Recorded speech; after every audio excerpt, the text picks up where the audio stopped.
Welcome back, everybody, to the Diary of the Landscaper. Today we have Andrew. He's going to talk about financial SFO, financial clarity, and sustainable growth. Andrew, for the people hearing for the first time, what exactly is financial SFO and how different from bookkeeping or accounting? Great question, Apolo.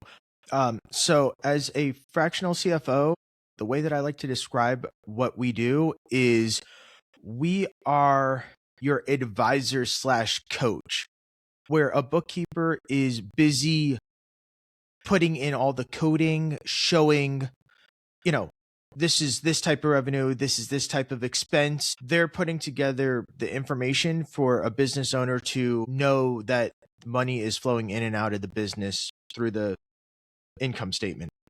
I'm like that middle ground where I help a business develop strategies to grow and sustain the growth. And then on the backside, you have your tax CPA who is going to do your taxes at the end of the year.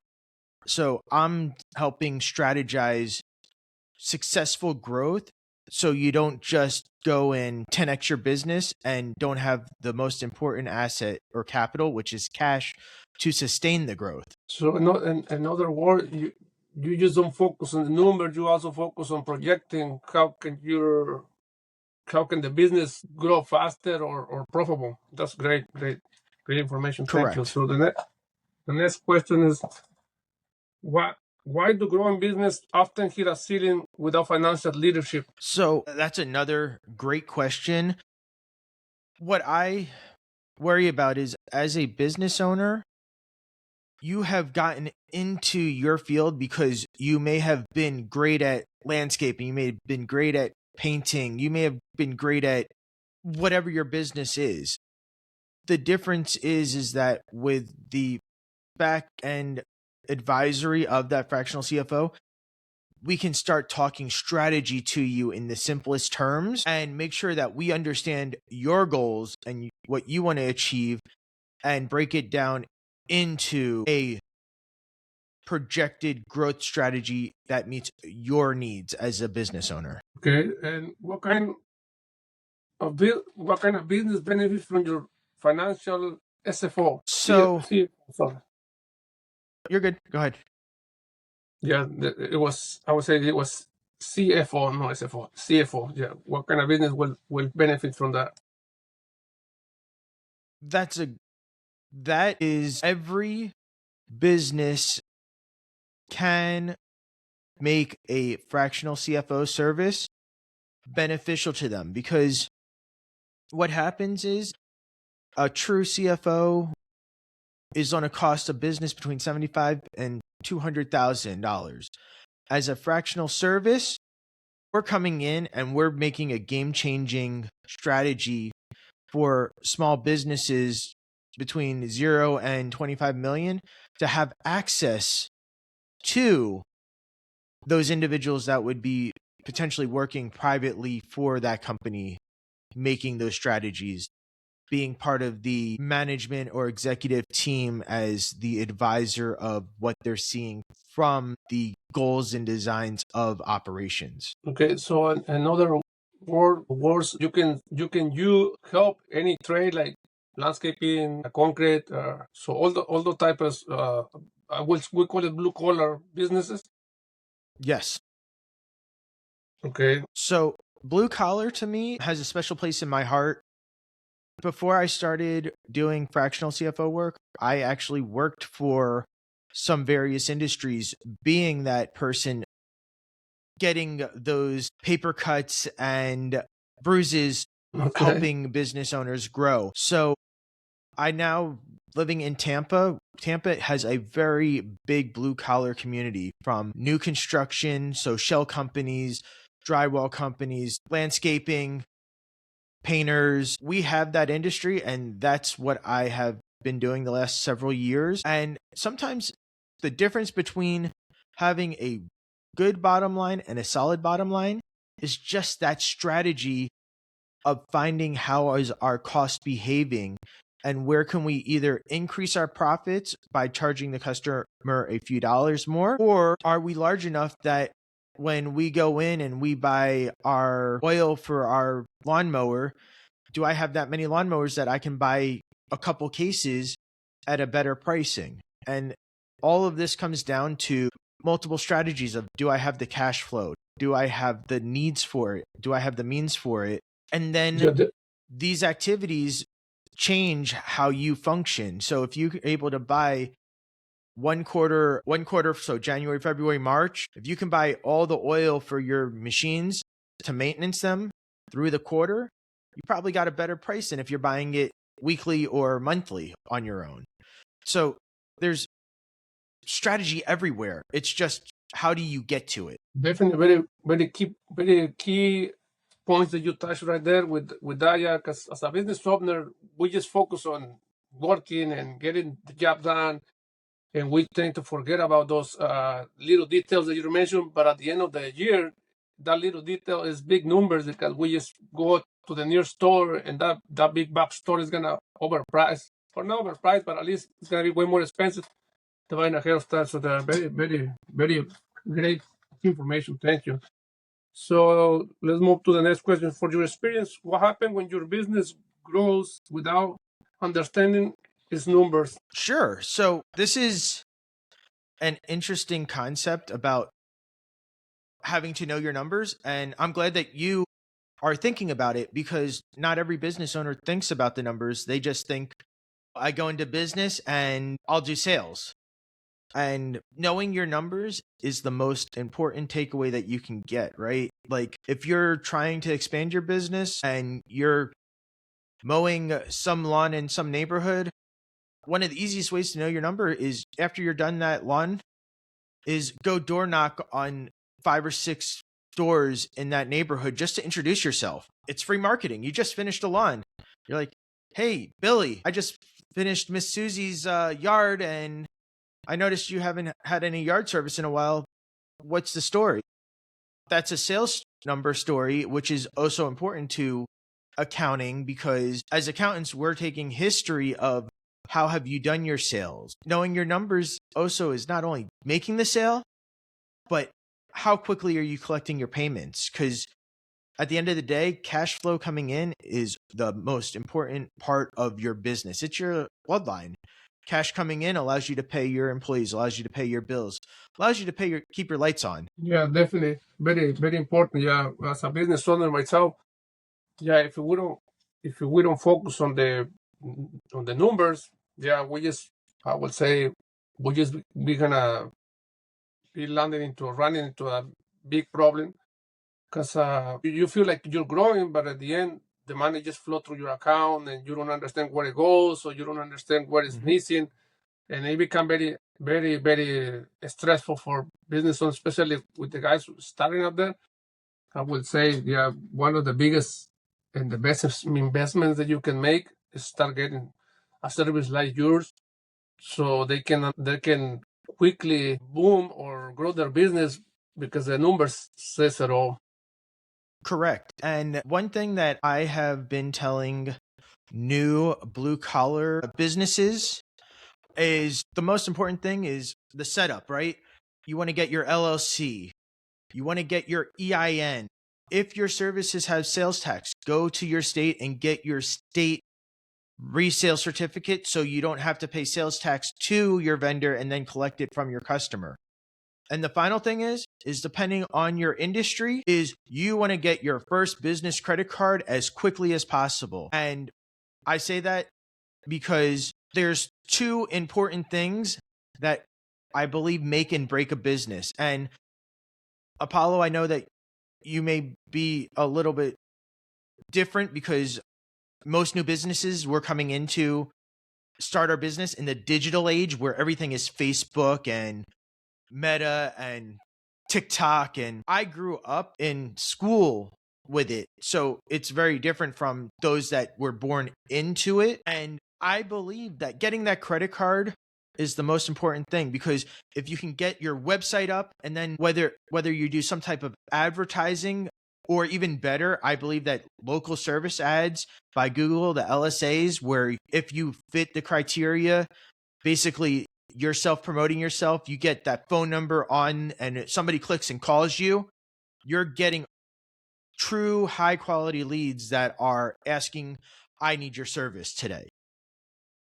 By doing that, yes, you're putting yourself into debt on your credit card, but the return is much faster than the old knocking on doors and just picking up a phone and calling somebody. Yeah, definitely. Yeah. Why do profitable business why a profitable business looking still struggle with cash flow?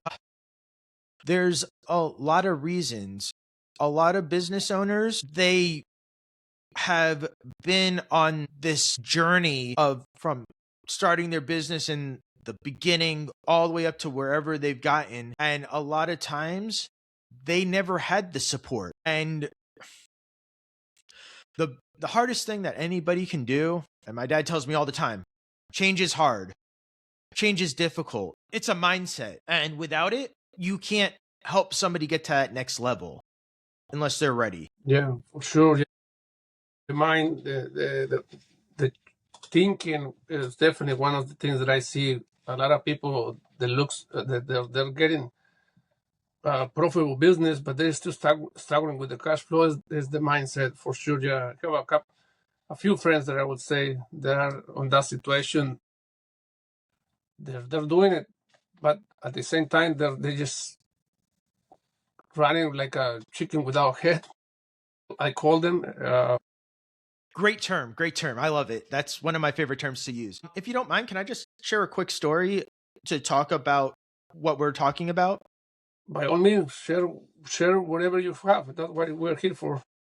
Definitely. So I was once working for an electrical and AC blue collar company, and we were running between 750,000 and 835,000. So profitability on the top line is 10 million, right? And we had the volume of phone calls, we had the opportunity, and the owner kept on saying, why can't I hit $1 million a month? And I'm looking at the numbers and I see we have the call volume, we have the staff, we have everything in our favor. And the first thing that I did is we looked at, well, what in the area of the communities that we're serving is the normal top line dollar? And we found out that we were basically using used carsman sleazy style tactics. You know, let's bring it up 25%. We'll give you 25% discount and we're in line with everybody. No, you as a customer, you don't like that. So what we did is we refreshed and rebranded. We went to what is the market bearing on the top end, and that's what we said where will it go. We went from almost 80%. Everybody was basically giving a discount on every job. We switched it 10% max. And the way that we broke the 10% down was you as the serviceman going in to sell the job, you can give 5%. If the customer's still not happy, you can call your service manager, get another 3%. Finally, if they're still that frustrated with the pricing, you could go to your service manager to go to the general manager and get an additional 2 for the 10%. And in that process of just bringing prices down, what we found is in our first month of operations, we did hit that $1 million mark. And it was because our team was feeling much more comfortable selling because they didn't have to be sleazy and slimy like a used car salesman. They could be authentically themselves. And it's just amazing if you properly market your pricing point, have a strategy for discounting. Sometimes that's all it takes to just get that additional revenue in. So I want everybody to know that it's not about how big or how small you are. It's about how methodical and logical you are with handling your customer to reach that goal. Definitely, yeah. It's a great story and a great example of how small change doesn't seem that small, but as big, whatever you want to call it, it can definitely boost the profit just by doing that little tweak right there. Yeah. Thank you for sharing that story. It's a great example. So there are people who will watch the show and learn from that and definitely get you in contact with you. At what point does Googling in financial start becoming dangerous. When does the financials become dangerous? Yeah. When you say dangerous, can I just get a little clarity of unpacking what you're thinking on dangerous? Because it may change the way I want to answer. Yeah, well, as a business owner, we think the financial is just bringing money in. Like the example that you were giving, you guys were selling things, but you guys were bringing money. But at what time that thing gets dangerous if you don't pay attention or look at it, because I think eventually it can get you out of the game because you just don't know how to tackle the problem. I would say you just carrying on. Sure. I appreciate you unpacking the question a little bit further. So what I want to talk about is the key performance indexes. And what is a key performance index? There's many forms of it. It could be how fast is your accounts receivable turning over? How often is your accounts payable turning over? It could be your product mix of service, right? So to keep on that last point of the product mix of services, that easily could erode your bottom line. And you're saying, well, how is that? I'm making money. That's right. But if we have 3 products that we're selling and one is cutting grass, another one is spraying the lawn, and the third one is maybe you also do irrigation. Because I know some landscapers do that, right? If you take the aggregate of each of those sales and you know that your lawn service is priced to perfection, your covering of the spraying of the lawn is to perfection, and you just want to do basically irrigation because it's something you can do, if you're pricing that irrigation that you only get a 10% gross profit on it and it becomes a big selling point for you, that's going to eat up at all your money that you have because you're not properly optimized for that service, right? If you're getting a nice healthy profit on your cutting of your lawn and you're making your 60% gross profit, meaning that's costing you 40% to cut a lawn, you have a good healthy profit. But if you only get 10% on your irrigation and your irrigation is starting to eat up more of your time, that means that you only have 10 cents on the dollar to cover all your expenses below. So it's like, how do I change that and fix that to make it more profitable? Or do I just need to axe it and focus on my lawn service? Yeah, definitely very good point that you touched there. That's one of the things that we as a business owner, especially in the lawn care business industry here in the Bay Area in California, that is very big overlook from those small businesses. They just they don't know how to increase or put it's a basic over profit margin on overheads as well, let's call it. And that's a definitely big one for the show. So most business owners have a chart account, but doesn't use it strategically. What is the chart account in plain English? Sure. So one of my favorite points that I like to work with business owners is what I call optimization of the chart of accounts. And to make this as simple as possible, because I don't want to get into wonky accounting, is the chart of accounts is made up of your balance sheet, which is assets, liabilities, and equity, which tells you what do you own to use for your business, what do you owe to your vendors and creditors, and then equity is what you own at the end of the day. That's the first part. The second part is your income statement or P&L. That gives you your revenue, cost of goods sold, expenses, and it tells you everything that's going to happen from a income earning perspective. Okay. And one thing that I like to do is I believe in chart of accounts numbers because it allows me to group things the way that I want them grouped. So, for example, utilities. For me, a utility is electrical, gas, water, waste services. To me, I want them all together. So when I'm looking at what am I spending on my utilities, I can quickly go to that section and see it all together. And Perfect. by making the numbers a asset to your business from a fractional CFO service, I can speak more concisely with the business owner instead of just being like, hey, we have everything and it's just, here's my revenue, here's all my expenses. So having clean, concise naming conventions also helps, because you as the business owner, when you see that utility electrical, you understand what it is, right? Because if you had a Yes. prepaid, like for example, prepaid liability, if you spell out the word prepaid and then the word liability, that could be one chart of account name. But what happens if you like shorthand and you put PP liability and you start using that? Now you have two prepaid liability accounts, and which one's right? So conciseness and clarity helps you as a business owner, and that's something that happens over time. Is if you have multiple bookkeepers or multiple accountants, maybe you're never did and you're just by yourself, you just keep on adding ideas because you believe that this is what you need. And don't take this as a fault towards anything. It's not a fault, right?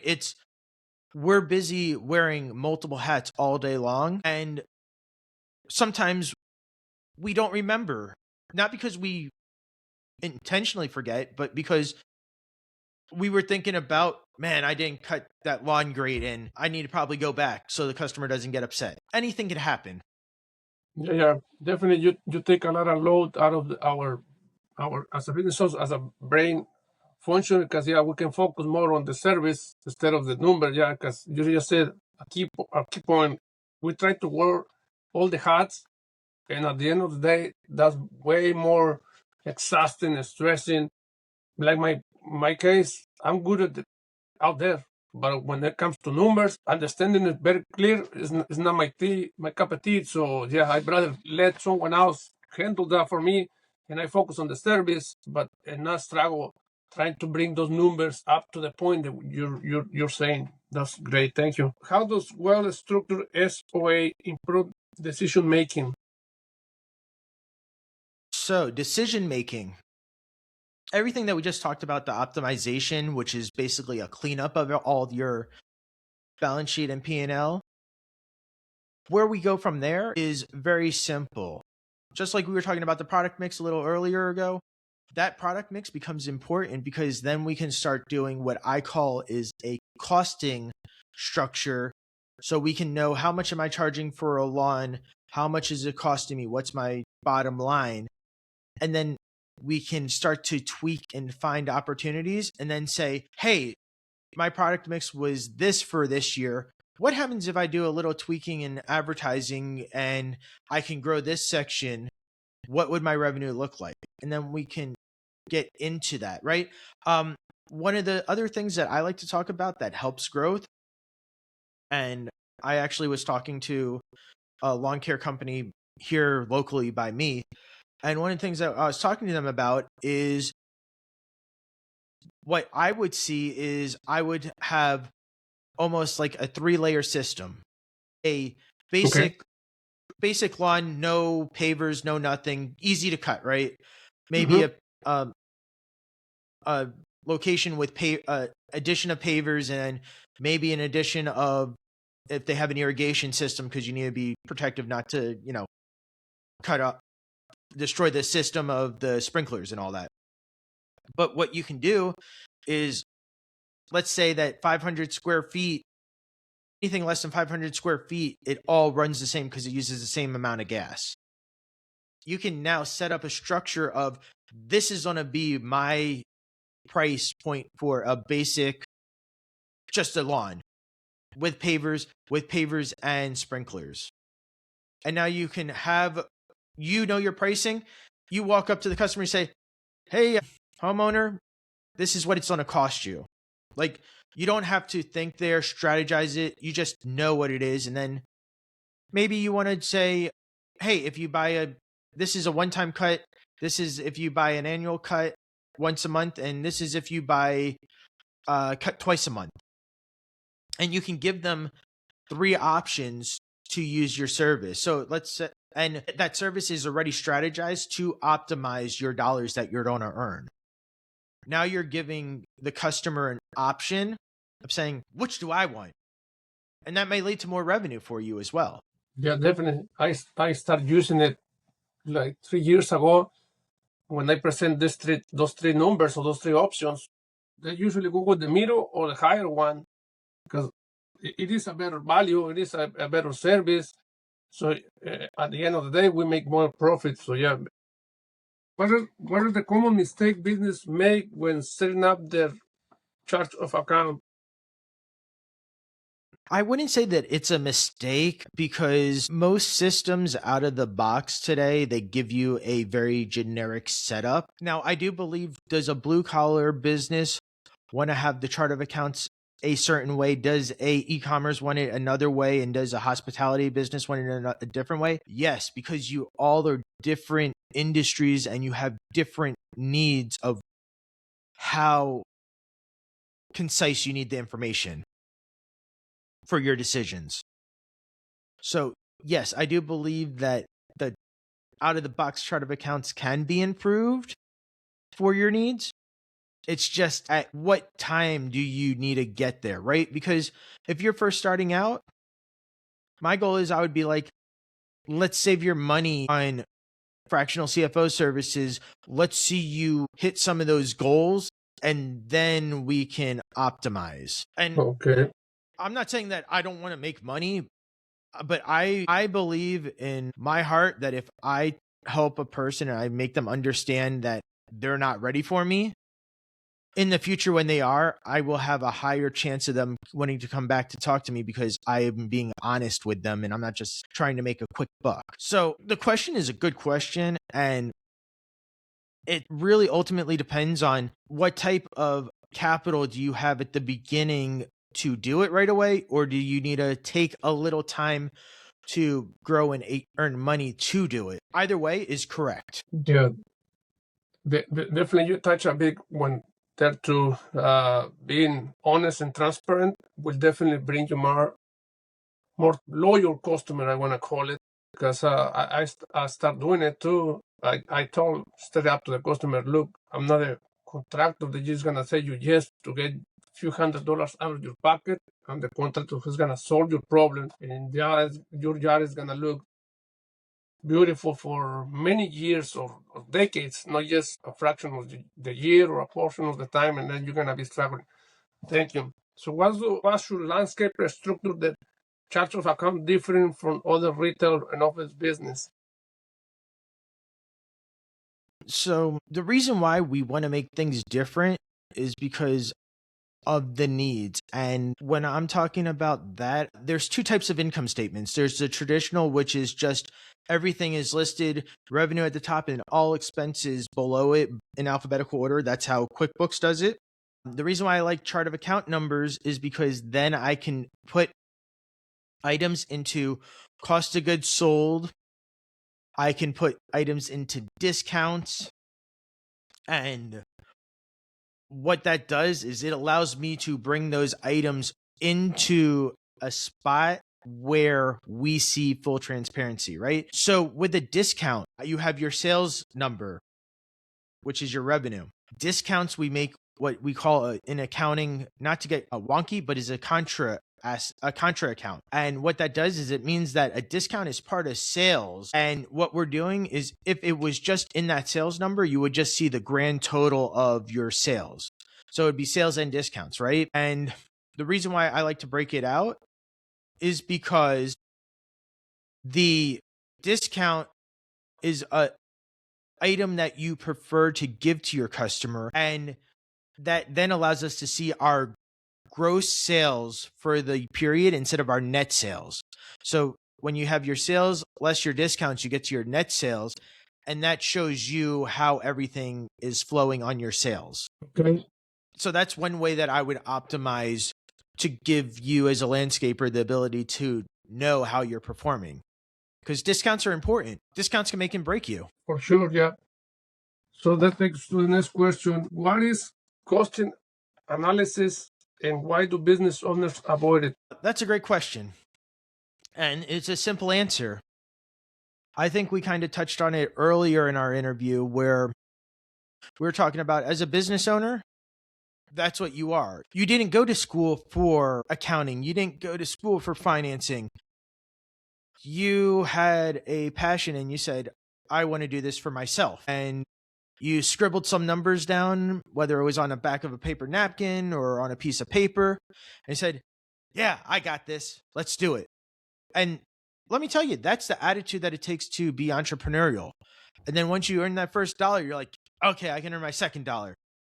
I can earn my third dollar. And next thing you know, you're off to the races. And you just never were trained to understand all this accounting and finance mumbo jumbo or, wonkiness. And that's okay, right?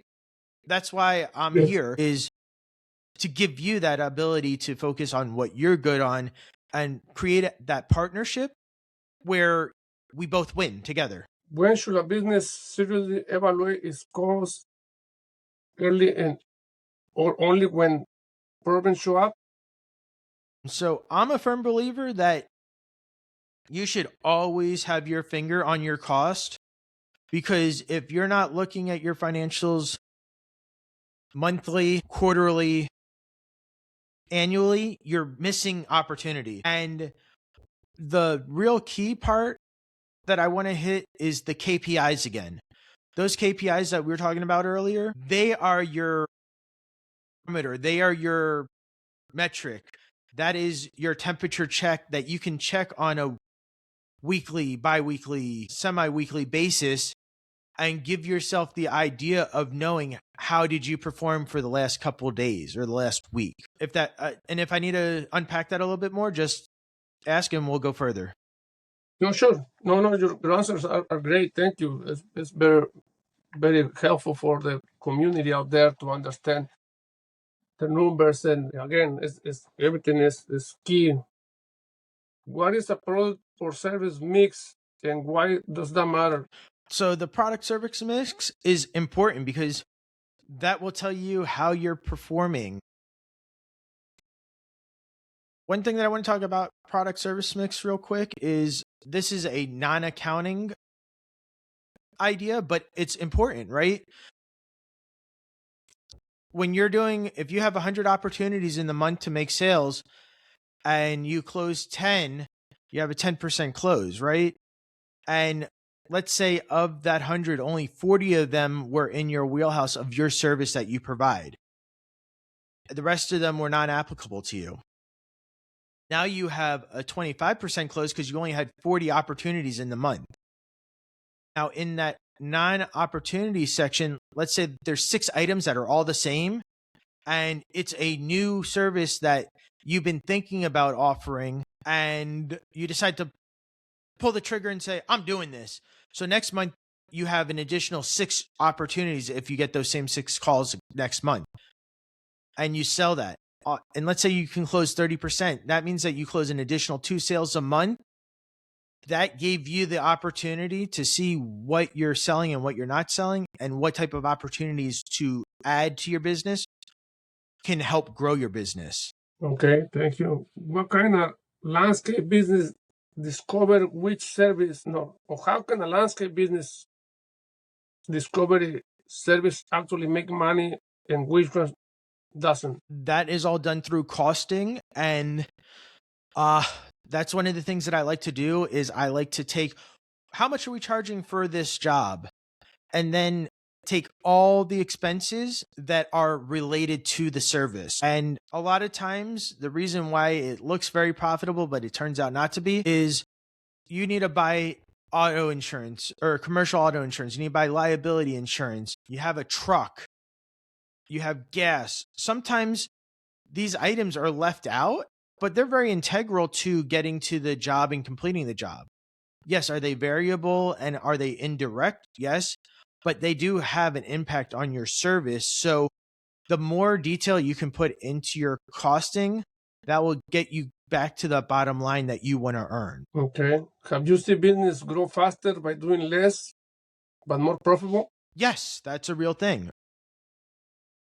When we were talking about that service that had 10% and it's weighing down on you, if you cut that out and you just focus on your other 2 services, because that 10% was only costing $10, but it cost you $9 to buy to make $1 profit.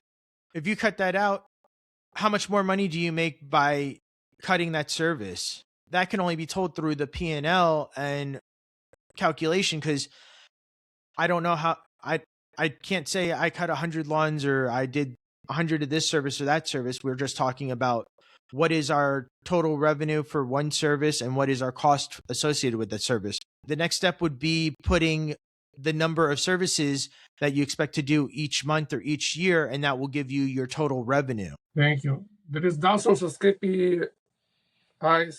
Which one truly matter for a small service-based business? I would say everything matters, because part of cash flow and how healthy your business is not about the P&L, right? Your income statement tells you how much you made. But what it doesn't tell you is that you have an auto loan that you're paying $1,000 a month to keep that truck, right? So out of that cash that you're getting on the balance sheet, $1,000 every month is going out the door, right? Because you're depreciating the truck on a, whether it's monthly, quarterly, semi-annually, or annual basis. You're taking the value of the truck and you're reducing it for a non-cash activity on the P&L, but that may not equate to what you're paying in real life. So what financial KPIs should landscape and contractors pay attention to, weekly or monthly? I want to say both, because, for example, right, I was working for another contractor and they had 30 trucks, and the owner was personally guaranteeing them under the business, but was signing a personal guarantee. And so we had 30 trucks. We had 30 dates that we had to make payment for these trucks. That's a nightmare for accounting to track. Okay. Thankfully, we were big enough, and I went to the bank and I said, I want to consolidate and get an equipment loan for all my trucks and have one single payment a month. That's a huge time savings. Not only that, but it also saved on interest, and we reduced our interest by, I think the average was like 7.5% that we were paying at the time. The equipment loan, we got down to 5% interest. So we not only had a reduction on our interest cost, but we had one payment instead of 30 payments. Now, this is where the weekly versus monthly comes into play, is because weekly tells you everything that's outflowing in that week. Monthly just tells you the grand picture. So if you're very cash sensitive, you want to look on a weekly basis because you want to know what outflows are coming in that week, and you want to make sure that I have enough cash to cover that. Okay. So how that prevents emotional decision making? Decision making is an emotional activity. I don't care how much money you make or how big you are. When you're a business owner and you're paying out your cash, it stings, right? You feel it. Yep. And the difference is you know that you have to do it, so you get it done. And the answer is creating strategy to, like, if you have a vendor that need to be paid on Friday and you normally cut checks on Friday, but you're like, hey, I'll pay them next week because it'll save me $500 in my account and I need that $500 next week. Do you do it? Yeah. And will your vendor be happy? No, but hopefully you're communicating with your vendors saying, hey, I really need to take care of this, but I got you for next week. What happens when business owners track activity instead of profitability? That's a good question. So now we're getting into what's operational KPIs versus accounting, right? Sometimes a metric is important, right? Maybe you're knocking on doors, so you're counting every door that you knock on. How many homeowners did you get to talk to in that period of time? How many door knockers did you leave? Yeah, they sound like they're silly things that you want to track. But by tracking that and knowing what's out there, that gives you a chance to be able to make decisions and hopefully get callbacks for services or whatever you're looking to achieve from that activity. Thank you. So now we're moving into the making grow management. Grow sounds good, but it can also break business. Why? Yes. Like I like to tell everybody, accounting is the historian of the business. They can help you create theory, structure, forecasting, budgeting for the business. At the end of the day, it's about operations making it happen. And if operations is not solid, it doesn't matter how good your back office is, because your back office is there to manage expectations of what's happened in the past and help you project. So this next question is similar to what you're talking. How how do financial systems help make you grow intentional instead of chaotic? Okay, yeah. So accounting systems, like we discussed, when optimized, gives you data. And when you have data, you can put it into an Excel document and you can make it help you optimize what type of expectations you have, right? When I was working for a restaurant, even though we had a POS and we knew how much steak we were selling, how much seafood towers we were selling, how many bottles of booze we were selling, what happens is that when you dig into the detail and then you put it into an Excel document, you can take a weekly approach and see every week how your sales are performing and then make a decision. At one of the restaurants that I worked for, we had this wonderful seafood tower and it had everything. When it was in season, we had stone crab on there. We had scallops, mussels, oysters, right? And even though it was an expensive tower for seafood as a shareable, it was our number one seller in the place. And I went to my boss and I said, "Hey, boss, why is this so great at selling? This should be our worst seller." Well, what we found out is that this beautiful tower that we were selling, we were on South Beach and money wasn't an issue. And when people see value, they know value. And basically, we were only making 20% gross profit on the tower. It was so rich in seafood that everybody wanted it. So as soon as we reduced it and we then turned our gross profit into 50%, so we were spending 50% on the tower for costing for food, it went from our number one seller down to exactly where we expected it should be, dead last.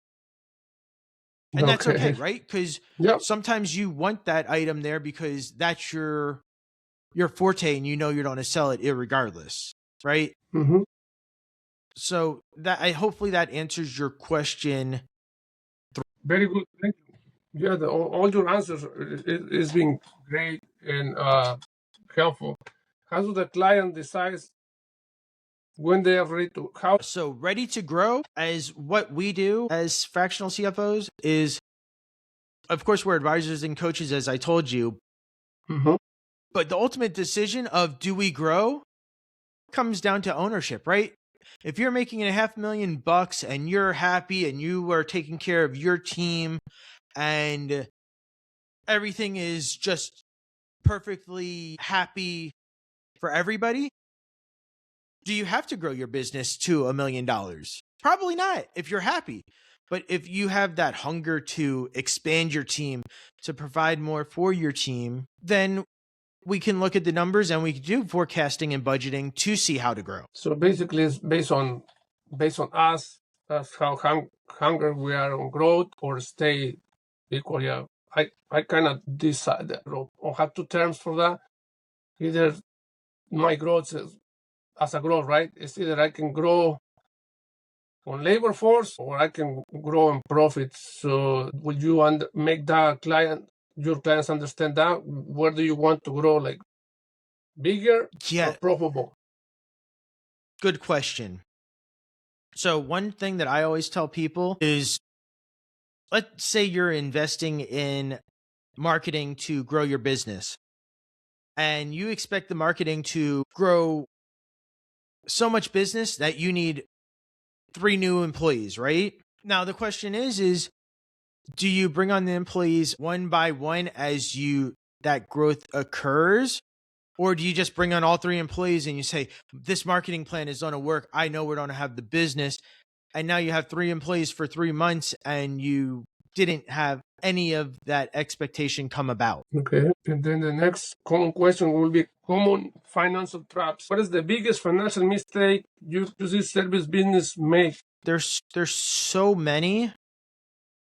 And I think one of the biggest financial traps that a service business makes is by not having business credit and having yourself build up from the beginning.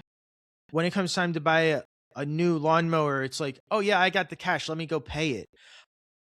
I believe debt is good for a business.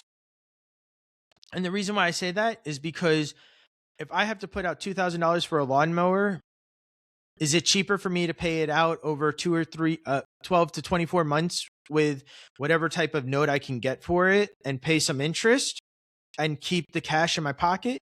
Or do I wipe the cash out and have to recuperate the cash? Okay. So go ahead. And that question is very important. And I'll let you ask the question because I think you got a question from that. No, I was just gonna add to that. That credit will give you more leverage, I would say, on, like you say, if I buy the mower cash, yeah, I have the cash, but at the end of the day, it might be better or not. It will be better to save the cash and just do a loan or get it financed, so I pay, even though I gonna pay a small fractional interest. That all depends on credit, right? Credit scores and everything. But even though the cash, the flow is more helpful for business than just, wait. Sorry, what's my sound here? Yeah, no worries. Yeah, so that helps more the business understanding the saving the cash for operation will be better than just spending it on new equipment and draining your account. Correct. So that was what I was going to add. Yeah. Yeah. So my question to you is if I could buy the equipment on a loan and keep the $2,000 in my pocket, Apolo, what could you do with that $2,000 in marketing or other aspects that would grow your business? And how much can you get in return for that $2,000? I'm sure it's way more than what you're paying on the loan. Oh, for sure. Yeah, for sure. If I put that money into marketing, I will definitely gonna get 5-6 times X the amount of more revenue than just paying the lawnmower cash, and then I'm out of that money. So yeah, for sure, it always work better. So that takes us to the next question: why do so many owners underprice their work without realizing it? I think that all gets back to the costing and just understanding how to calculate your revenue to what your expenses are. And if you don't understand that, that's one component. The second component that I want to say it may be is maybe you do understand what it should cost. But one thing that I've come across a lot lately is when I meet a solopreneur or somebody that's just starting out and they're by themselves, a lot of times they're like, hey, I just need to market at this price and I need to get the business. And the problem that I have with that is that if you set yourself at $17 an hour to cut somebody's lawn or $17 to cut the lawn, when it comes time to you to bring on your first employee, A, you don't have any capital in your bank account because you're just charging them enough to make it yourself scrape by. Number two, you don't have the ability to bring on that person because now you need to probably double the cost of that cut. And how many clients are you going to lose in that doubling to have that next employee to grow your business? And how fast can you recuperate and bring on new customers that will accept the pricing from what it was to what it is now? Great information. I've met a lot of people that have gone through that, and they've told me there's times where if they had, let's say 100 clients, they lost almost 30, 40 clients because of the price increase. That's sizable money. That's real. Mm-hmm. And bringing that back is not as easy as you think. Oh, no, for sure. I know that. Yeah, as a business owner, I know when you raise your price and you lose all the clients, it's very, very hard to get the same amount back in a short period of time. How does the lack of financial visibility lead to burnout?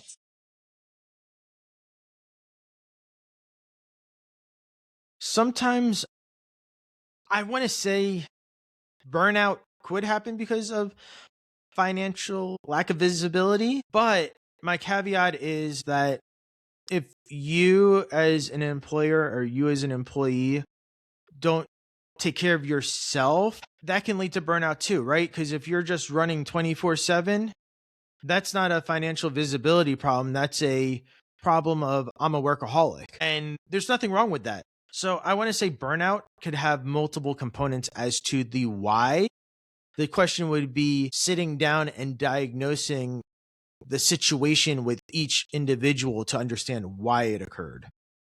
Thank you. Yeah, now the next set of questions is connecting this to the landscape and trades out there. So landscape work hard physically, or landscapers work hard physically. How can a better financial insights reduce the stress and long hours of work? That's a great question. And I have been thinking about that for a long time as I watch blue collar people work. And the answer is our body only has so much that it could give before it says, hey, I don't got it no more. So what I believe in is if you are able to be a business owner and expand to a team, you need to remember as the owner, yeah, it's your business, but at the same time, you need to remember your employees don't probably take care of your business better than you. So if you develop delegation, you develop SOPs, which is standard operating procedures, you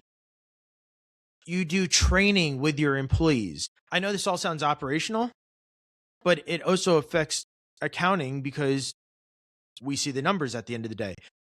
Developing these strategies could alleviate burnout and give you the ability to better protect your greatest asset, which is your employees. Thank you. Yeah, for sure, Jan. Training is a key point too, because otherwise they're gonna eat all your profit by doing mistakes or errors on their task of the days. So what would you tell a solo operator who feels busy but not profitable? That's a great. Let's get back to door knocking, right? Mm-hmm. Just because you cut the lawn and you knocked on those 10 doors for the end of the day after you were done in that area, is that an activity that is beneficial or is it an activity that's not beneficial? Me, I'm going to say that it's probably beneficial that you took the time to knock on the door to say, hey, I just did your neighbor's lawn versus, just sitting behind a computer and posting on Facebook saying, hey, I do lawn service. Give me a call. That's how I think about it. No, yeah, it's a good answer. How does understanding numbers actually create freedom? Numbers create freedom because when you're an operator, if you're able to build a team and get from one team to two teams, that means that you now have not one truck, but maybe two trucks. And maybe one service truck that's a supervisor and they're going to go check on the lawns after it's done. So this gets back to the question of, are you happy and satisfied with a $500,000 business because it's more than you want to do and you're happy? Or do you want to continue to grow? Do you want to hit that 1 million, 2 million, 3 million? And do you want all those trucks? Do you want the supervisors? Do you want the managers? That's where, as a business owner, it leads to freedom because the more teams you have working for you, the more delegation you have, the more time you're spending on your business, focusing on the growth, not just the activity of running a business. And both answers are right. Yes.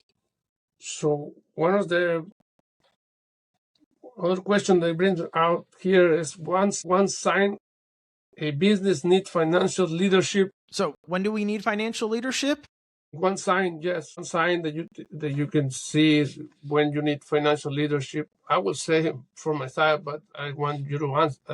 I will say from the moment we start, but what is your input on that? Sure. So I believe financial leadership probably should start when you're feeling the anxiety of your numbers not making sense to you. And a bookkeeper is an important asset to a business, and that may be all you really need.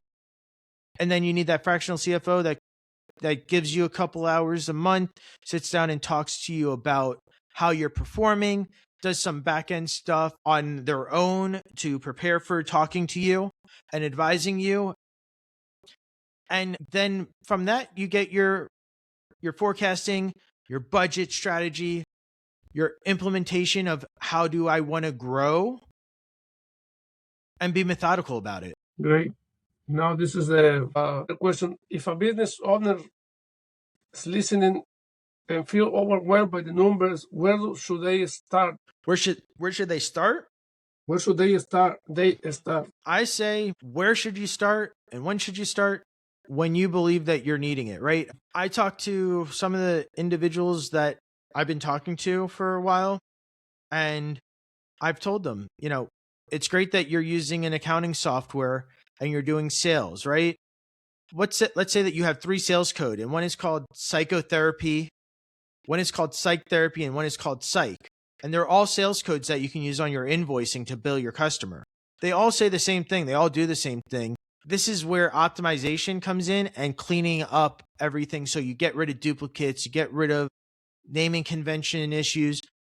Bringing clarity to the owner is the first step. Then we can start plugging into all the other aspects. Okay. And how can people learn more about your financial services? So my CFO services, the way that I work it is I do a plan. I put together, I do have a base plan product, and then I do have individual services. You can always go check us out at the Gab group, and that's TheGabbGroup.com. It has everything that we provide. You can follow us on Facebook and LinkedIn, and I am on Facebook as well under my name, Andrew Forst. And yeah, you can give us a check and a shout out at any of those places. And we are just here to develop partnerships, is what I call it. We're consultative. I don't want to do a discovery with you. I don't want to sell you anything. I want to show you where I see there's opportunity from talking, and then let you be able to decide, are we the right fit for you? I just feel it works a lot better that way than being pushy. But yes, everything that we've discussed is part of our services that we offer. We don't put any type of pricing or packages out there on our website. It's a talk and learn, because we don't want to pigeonhole ourselves into a situation of this is what you get. We want to make sure that you, as the business owner, are getting what you need. Our slogan that we use now is helping business owners run smarter, grow faster, and keep more of what they earn. Great slogan. Yeah. And then numbers is a big thing. So yeah, I won't expect you to give you any number here, because each individual or each company or each business is different. So you have to learn from that business in order for you to present your idea. But all this information is very important. Now, another question that I have: you're willing, or you're open for across the United States, or? Yes. So I work only in continental US. So I don't do anything with foreign countries. So even though Canada is connected to us, I don't do anything with them, and I don't understand international. So I focus exclusively on US based accounting and theory. So anywhere doesn't matter. I'm in Tampa. You're in San Francisco, California. The Bay Area, California. Not a problem. Literally, with the way that everything is online today, everything can be done without the need of being local. So you have a greater pool of potential experts to deal with. Okay. And another question out of the list of questions that I have is, do you have any, let's say, like onboarding process, or what is the first thing a potential customer, let's say I want to hire you, what is my first thing that I'm gonna go through you? Like, we're gonna sit on a call, or how can you describe the process? Sure. So my process is usually the first call that I have is just a feeler to understand if you're wanting to learn more. Then what I do personally is I like to offer a different time to really get into the details, because you're going to have to share a little bit of information, and not always on that first call do you have the time. And then from there, in that second phone call, that's when I'll give you information. You'll give me information. I'll request you give me access to your accounting books. I will look at them, tell you over a couple, 48 hours, be able to come back to you and say, all right, this is what I see.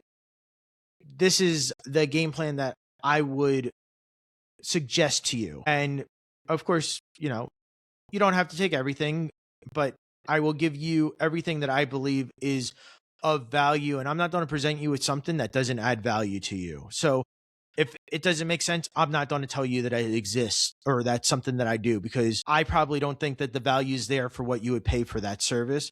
I'd rather you funnel that back into your business to grow. And then when it's right, tell you about it. Thank you. So the final question, what does the financial healthy business looks like to you? So a financial healthy business, it really depends on the business, right? Walmart's a financially healthy business, but they only make what? 1 or 2%, maybe 3% bottom line every year. That's a financially healthy company. Ferrari, they might make 10, 15% bottom line. That might be healthy. It really depends on your industry and what you're shooting for. I would say that really makes a healthy bottom line. Thank you. Yeah, all great answers. Thank you for the questions and everything. So, and thanks for the time to being here with me on the podcast. Anything that you want to add? The only thing that I want to know is the only thing that I want to add is thank you for having me as a guest. Please, when it's ready to be released, share everything with me and I will send it out to my community as well. So that way we're hitting everybody, because I have to say, I like the idea that you're doing a podcast and you're basically giving the dirty underbelly of what it is to be a business owner. And it's very refreshing to have individuals like yourself telling a story along the way through this interview. Thank you.